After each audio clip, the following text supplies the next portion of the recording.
खुशबू ठाकरे मृत्यू प्रकरणी अखेर पेण पोलीस ठाण्यात भारतीय न्याय संहितेच्या कलम 106(1) अंतर्गत वैद्यकीय अधिकाऱ्यांवर FIR दाखल करण्यात आला आहे।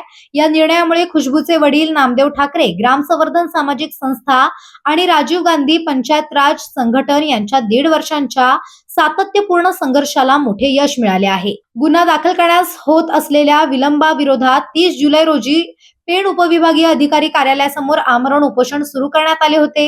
त्यानंतर प्रशासनाने FIR ची प्रत आंदोलनकर्त्यांना देत उपोषण स्थगित करण्याची विनंती केली होती।